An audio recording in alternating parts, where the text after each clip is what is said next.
Hello, people. Welcome to my world. It's a small world with lots of guns in it, but it's my world. Finally got all the parts for the Cheytac in.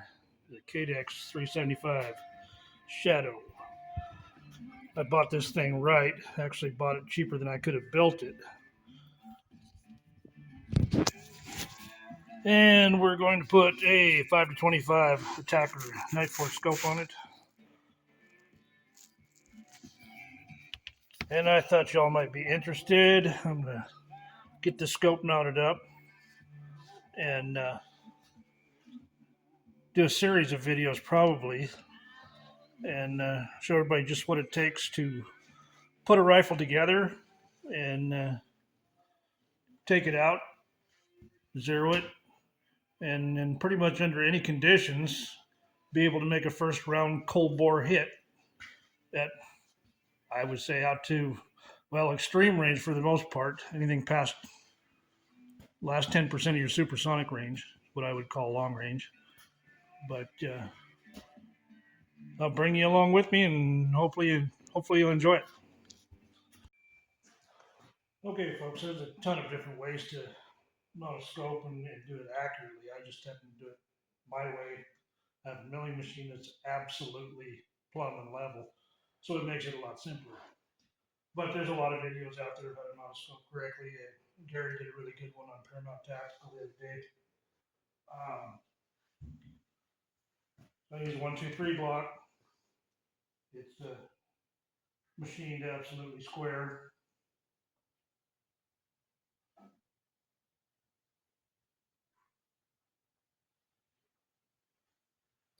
And first of all, that's just the way I do it. It's not necessarily the way you have to do it. I set my level up where I'm absolutely level on the turret. And if it doesn't read level there because you get a little bit of offset in the turret,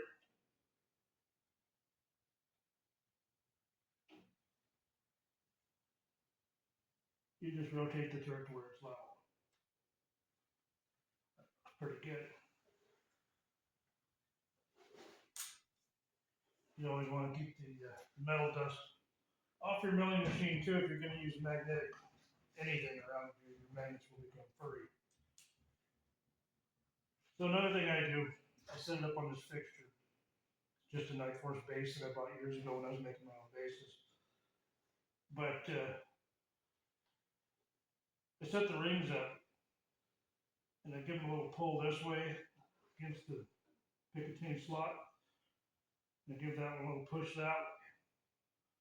That way it loads in both directions. That way there's no chance for it to slide one way or the other to slot because there's actually a fair amount of play in these.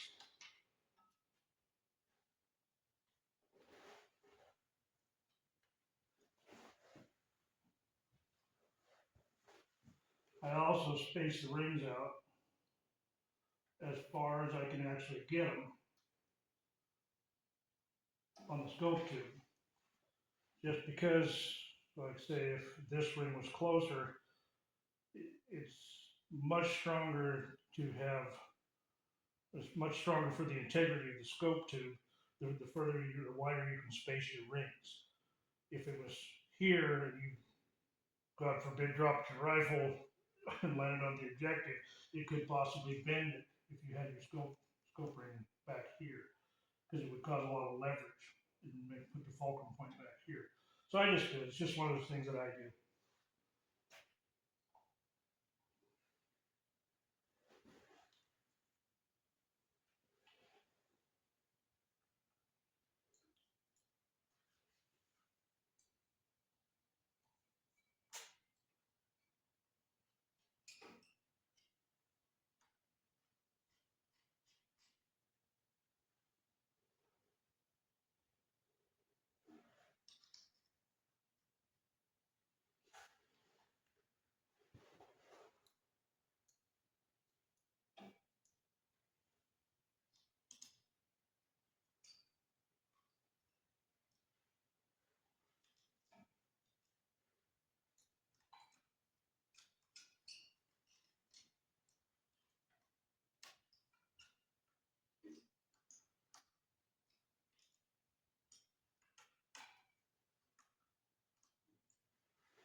All right, once we got it sitting on there in place,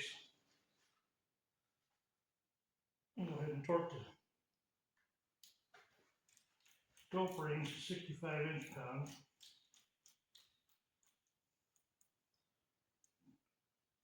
The scope crossroads to 65 inch-pounds.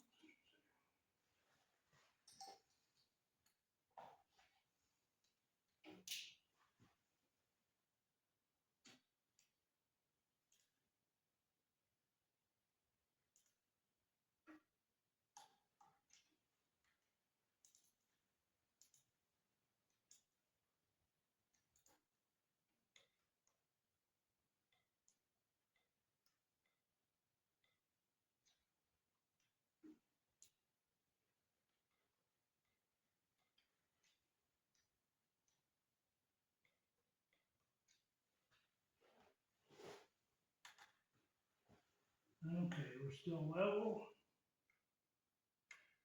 Start snugging the scope screws over time.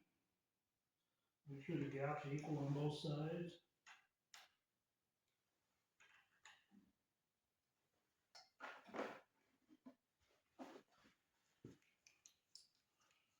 And the actual ring screws, I start out about 15 inch-pounds.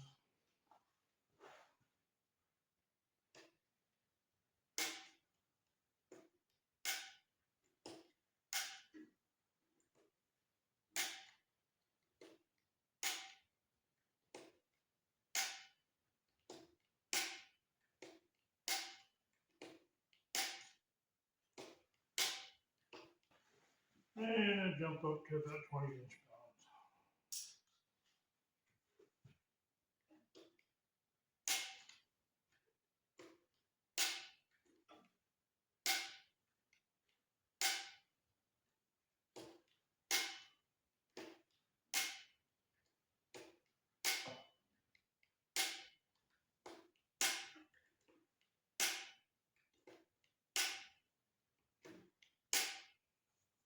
And just keep hitting them with the torque wrench until they quit turning.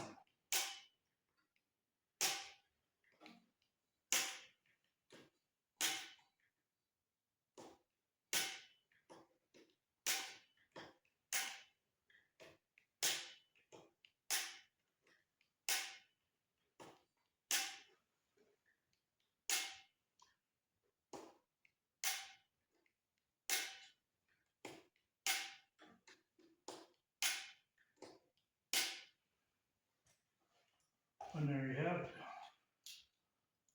And since the other one is on a chassis system, or if it had any type of system with one piece of rail, if the Picatinny slots are machined correctly, it will drop right over.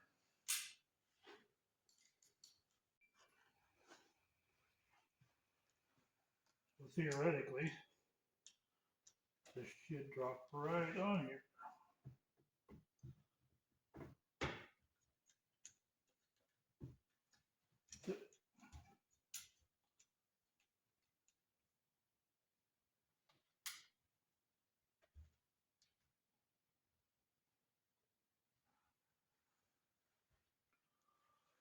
That's probably too far back, but you get the idea anyway. I'll have to get a mat out and lay down and get this thing all set up to me. It may end up going a couple notches ahead, but that's it for now.